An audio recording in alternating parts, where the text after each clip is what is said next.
Hey guys, and welcome back to my channel. So if you watched at least one makeup tutorial in 2018, then I'm pretty sure that you've heard of the Tatcha Silk Canvas Primer. It was a yearly favorite of mine, and I'm sure a yearly favorite of quite a few other people, but quite a few people were not feeling this primer. Why? Because this primer retails for $52. Some people won't even spend $52 on a foundation, so they surely were not paying $52 for a primer. There is a mini of this primer that I think Tatcha just came out with if you did want to test it out, and I believe you can go to Sephora and get a sample of it. So if you did want to test it out, then you know there are some ways that you can do that. But imagine how surprised I was when I heard e.l.f.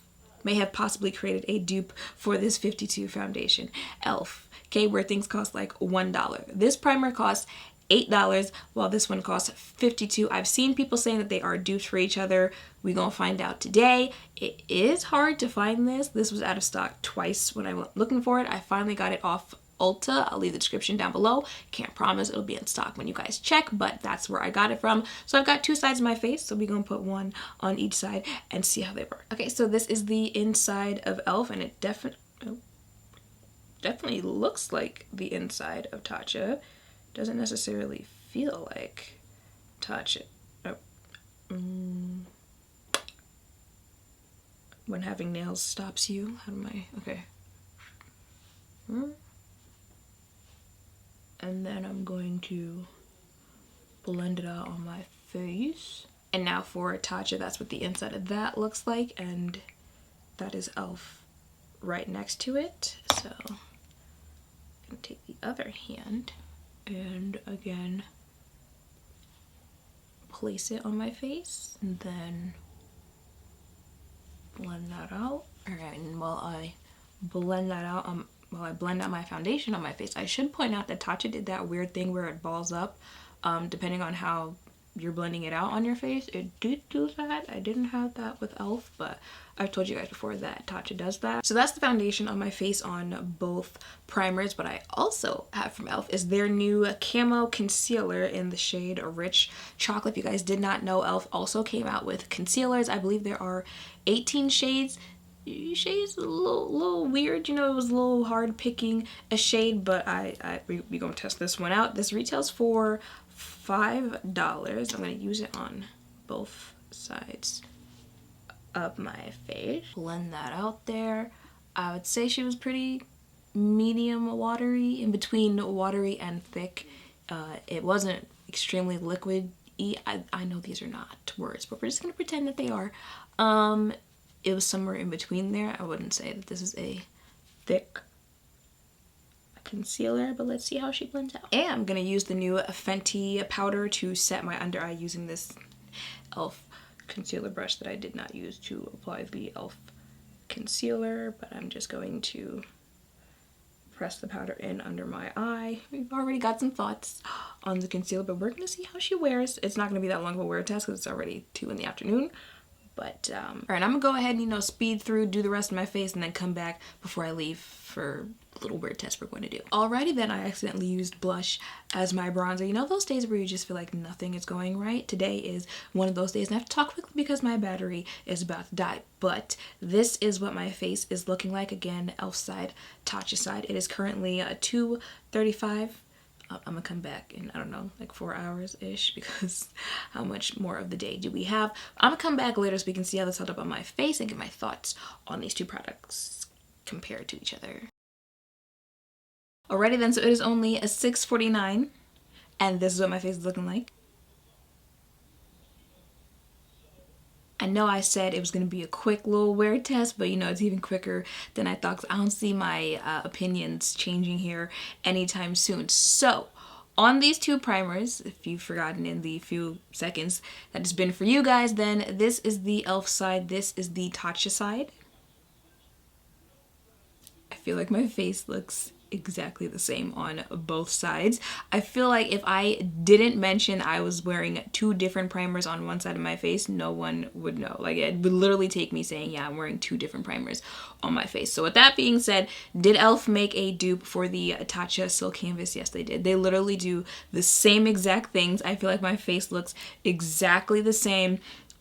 They both smooth out. I believe even in the description for the e.l.f. primer, it says it'll blur imperfections and help with pores. And that's pretty much the same thing the Tatcha Silk Canvas does. They both do that. They both smooth. They both minimize pores. That's something we need to keep putting out there, that you're never going to erase the pores that are on your face. You can minimize them, make them look smaller, but they're always going to be there on your face. So I feel like they both do that. They both help with, lines, stuff like that. They both are not mattifying primers. As you can see, my face is starting to look quite oily here. These are both primers that you would have to use more mattifying products with if you have oily skin, which I do. So I don't think either one claims to be a mattifying primer. Ain't either one a mattifying primer there, but they still look good though. And a little over 4 hours later, I feel like my face still looks good. It's not looking that crazy right now. So I'm not mad at either one. So for the primers, you just make it short, sweet, and to the point. They're dupes for each other. I mean, if you feel like, treating yourself, you want to get Tatcha, go ahead and get Tatcha. If you're not about that life and you need the more affordable option there, go ahead and get e.l.f. because it literally does the same exact thing. I kind of felt before I sat down that my e.l.f. side was a little bit more oily than my Tatcha side. But now that I'm sitting here and like the lights are on, I really feel like it's the same thing on my face. I'm sure you guys will let me know in the comments down below. Now on to this concealer. I don't like it, okay? This retails for $5. I'm not sure if I mentioned that before. Let me quickly read you the description. A full coverage 16-hour wear concealer featuring a large doe foot applicator to conceal, correct, contour, and highlight for flawless skin. Highly pigmented formula, is lightweight, dries matte, and won't settle into fine lines or creases. Full coverage, I say it's like right there on the borderline between medium and full coverage. You could build it to full coverage and you could wear it as medium if you wanted to. Flat out full coverage, I'm not sure I would say that. Highly pigmented, yeah, all right, I'll give it that. Lightweight, dries matte.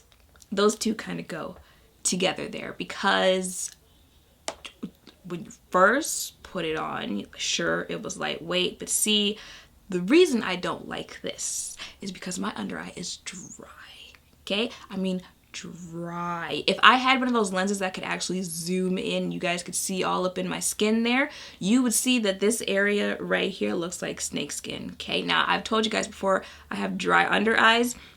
This is a whole new level because I can now feel my under eyes, okay? This is Sahara Desert dry type of dry under eye there. And honestly, I feel like the powder that I use to set my under eye and the fact that I have oily skin is what's saving these whole areas from not feeling like that.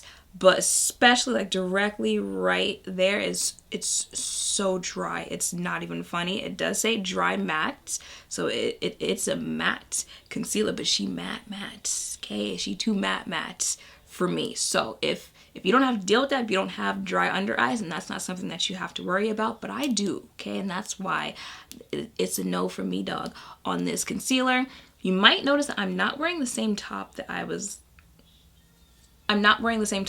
wearing before I left for the day, because I felt like I was getting kind of orangey vibes in the middle of my face, and I was wondering, is it because of the orange top that I have on, just like reflection, or the colors that I have on my face? So I changed out of it, and I feel like I'm not getting orange as much as I thought I was before. So I guess I'm not mad at the color that I chose. This is where shopping online becomes a pain in the butt.